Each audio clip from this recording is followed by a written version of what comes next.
Hey guys, thanks for coming. Start off like we always do with just the champions. On defense, Draymond Jones, Pete Werner, Kendall Sheffield, and Jeff Okuda.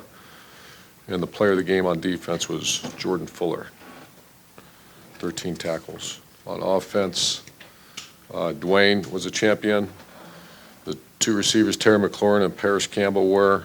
Luke Farrell was a champion, and two offensive linemen, Malcolm Pridgeon and Michael Jordan, and offensive player of the game was KJ Hill. And special teams, it was only one kickoff got covered, and we did a good job. Punt was okay, and then we made three field goals with right before the game. Sean Nerber strained his groin in the warm-ups. I think it was groin or quad. And Blake came in and really hammered the ball, did a good job. So he was special teams player of the game. Obviously, a big road game, a team that is very good on film, obviously, and scoring a lot of points. And we got to get some guys healthy and get ready to go. So I'll answer questions for you. Front row middle, Dave. Urban, do you expect to have Nick Bosa back this season? He's going to, I believe he's flying back up there tomorrow to get rechecked, I'm hoping. Are you optimistic, or how would you? I know you said you're hoping. So, thank you. Next door left, Bill Landis. Urban, we've talked a lot about the run game, and I know some of it just comes down to execution from everybody.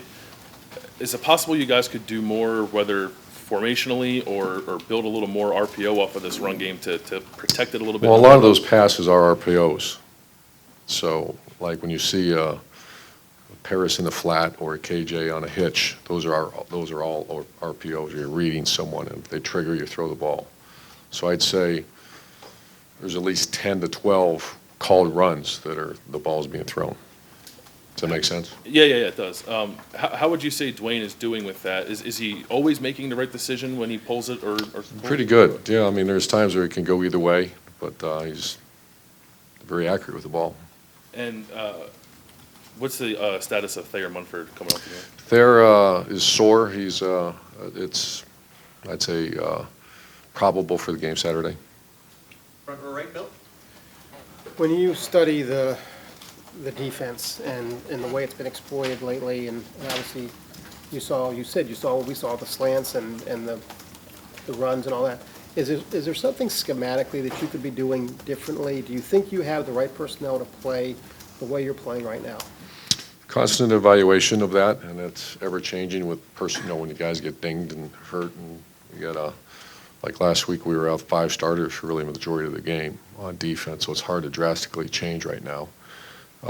We held them without scoring for the good part of 3 quarters and had 3 turnovers and 3 sacks. So, yeah, I mean, I see what you see as well. We expect them to be snuffed out, but this will be a big challenge this week. But it's everything you just said. That's what we do all day. It's just constant evaluation. And when you look at Purdue, obviously they had a slow start, but they've gotten it together. How scary are they on offense? They're really. I haven't studied them yet, but I just talked to our defensive staff, and I see the stats. They're really good. Far left, Lori. The very best teams, the teams that have accomplished something special under you, Coach, do they inevitably get better week after week, or are even the best teams able to take a step back sometime in the season? Not from a results standpoint, but from a process standpoint. Maybe go from being 9 to 8 units strong in a game somewhere in the middle of the season.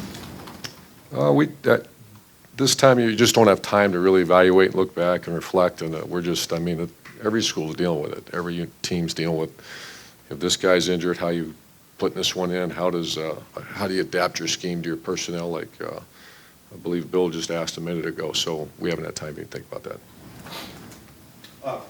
Second row left, Ari. Urban, Justin Hilliard stepped in. Guy that was a 5-star prospect has had an injury-plagued career. What did you see from the way that he played? What's he meant to this team and on special teams going into this? And when you see a guy overcome injuries and stuff like that, how special is it to kind of see them perform? Yeah, he's one of my favorite players, favorite families. He's a guy that means so much to us on kicking game. We took him off the majority of them last week. He played pretty good, not great, but pretty good. And you've got to remember, this is his second year of football, because his first 2 years were, didn't get to practice, really didn't get to do much at all because of his bicep. injuries. Yeah, when you're recruiting somebody like that, obviously with him being five-star prospect, one of the most sought-after players in the country, when he has a few years like that, is that just you kind of take what you can get, or do you still see the potential that you saw when he was a senior? Can he reach the level that you Of initially course. envisioned? Yeah, you saw it with Marshawn Lattimore. He missed 2 years with hamstring injuries, and you never give up on a player and keep working with him, and training staff gets him better. And Front row right, Austin? Urban, you touched on this a little bit at the start, but with the rushing game, when you look at what defenses are trying to do against you guys right now, do you get the sense that they still would rather you try to throw than use Dobbins and Weber? Are those the looks that you're getting?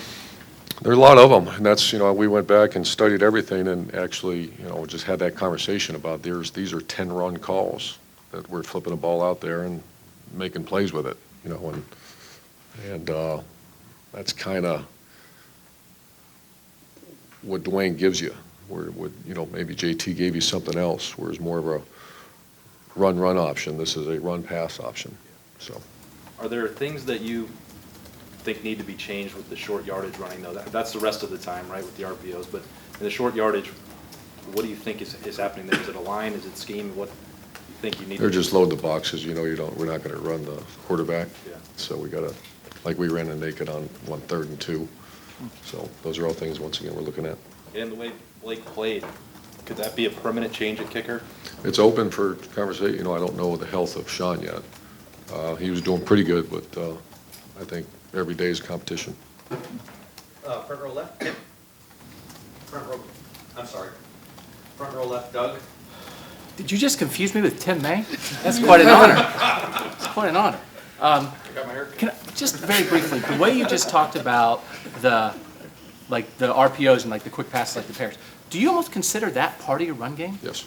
It's not in the stats, but when people say, oh, they only ran for X yards, but when you think Yeah, of once again, Ryan would be a good guy to talk to, because he did, and I sat in there with him. I want to say I don't want to give you a number because I don't want to be wrong, but there's some pass yards at a run place. Yeah, okay. Rondale Moore for Purdue, I think he's only 5'9". He's second in the Big Ten in receiving. He's just a little fast guy that's hard to cover. Real fast guy. Your H's are bigger guys. Paris is a big, fast guy, right? Is there anything, there's a couple little guys in this conference. Lately, you had Dontre here, but lately, it seems like maybe your H-backs are bigger. Is there anything that is it harder to get a 5'9" guy here and put him on the field at H consistently because maybe you're asking him to do things blocking or anything, or is it just coincidental? You just recruit the best players possible, and then you adjust and adapt your offense to those guys. And he's certainly a guy that can play anywhere in the country. So you take, if you guys really liked a 5'8" or 5'9", Sure. you would recruit them and play them? Sure. Okay. And then defensively, I think you're 24th in the country in points given up. Is there any part of this, you only gave up 14 against Minnesota, you got some key turnovers. Is there part of you that thinks you can rely on turnovers, that maybe you'll give up yardage, but if you have some big play defenders, we'll get turnovers when we need them? Or can you not rely on turnovers? I think I understand your question. It's, to say you rely on it, it's part of the game. And we're very aggressive on defense. And, once again, Bill says, how do you, do we have the right personnel to run our scheme? And then when you start, we've dealt with safety suspended for a half because of the targeting. We've dealt with multiple injuries. And it's at times, you're in survival mode. And so to say you're relying, that's the game of football, yeah. Front row right, Tim? Urban, Isaiah Pryor, how did he play Saturday, and do you see progress suddenly at that other safety spot? What's just your take on that other safety spot halfway through the season now? I do see progress. I know at times it didn't look great, but he actually played okay. Once again, that position's for the whole world to see. It's right out there for you. I thought Sean Wade come in and did some good things too. So that position is not finalized. We're constantly evaluating that as well, but injuries kind of limit you. Yeah, I was going to ask you, is Wade going to see more time there, the way you're looking at the They're way he's still having that progressing? conversation today and tomorrow. Yeah. And then past that, your tight ends, Farrell and Rashad Berry especially, how can they factor in to make the running game even better? And you're always floating one of them, it looks like, trying to get a little man advantage, things like that. But what do you see coming from that just particular group down the road? That's a very healthy position. You got a really good young player coming up too, Jeremy Ruckert, and you got Jake healthy again now. So you have 4 guys that are helping us in other areas of the game too. So Luke and Rashad have been playing pretty good. I think Luke rated the champion. Rashad was close. And Jeff Brom, when I say Jeff Brom, what's the first thing that comes to mind? A schemer? What are your thoughts about him from an offensive standpoint? Once again, I didn't study him, but I've been listening, and I watch him usually on Wednesday. But I know of the coach, and an excellent coach, and very aggressive. Second row right, Tony? Urban, Kevin Wilson after the game was asked about the run game, and he thinks that maybe you're doing too many formational things and you don't have anything to hang your hat on right now, and the run game is how he termed it. How would you agree with that? How do you then find something to hang your hat on in the running game? That's what they're doing now. That's what, like I said, and I think that's an interesting, point of reference is that a lot of what we're hanging our hat on in a run game, if there's a certain player triggers, the ball comes out, and we throw it. So that's kind of where we're at. But we have 2 very good tailbacks, and we're making a concerted effort to put the ball in their hands, let them run. And then he also mentioned maybe running game is also about attitude. You always talk about the apex of the offensive line being the center. How much does Michael Jordan need to bring that attitude to the entire offensive line? That's the apex of the offensive line, and he's done a pretty good job. He's a very serious guy, very good player, and actually having a very good year. Third row left, Dan?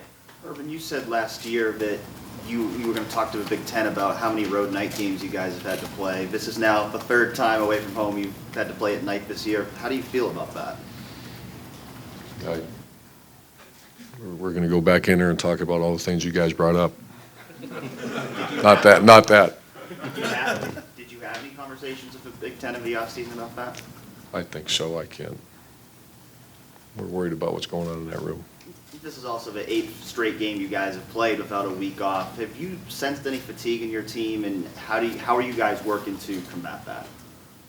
We're cautious, and we've had a tough road, but it is what it is, and this is a big one. This is a big one before the bye week.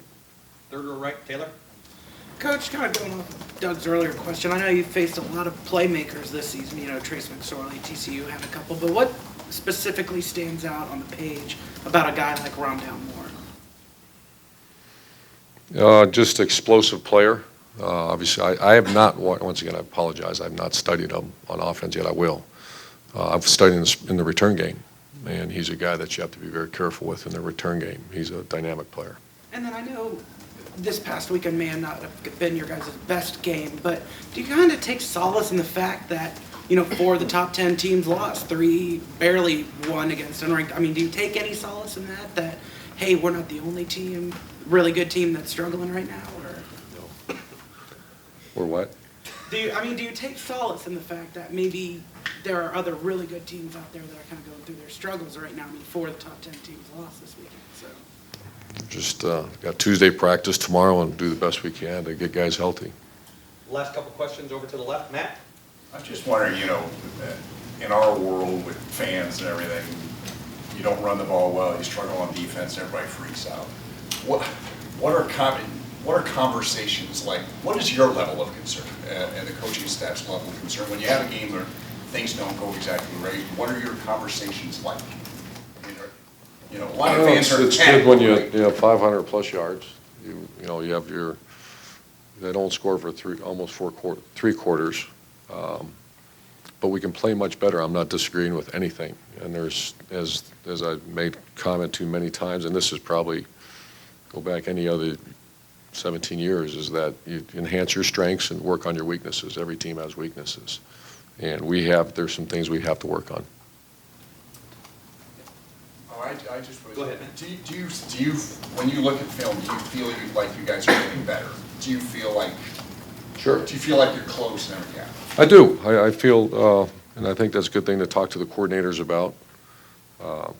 But I do feel like we're getting better, and I see some young, Josh Proctor is now contributing on special teams. Marcus played his first game, after his injury. So I try to build on those positives. I'm seeing some young progress from some, Chris Olave is really starting to help us out.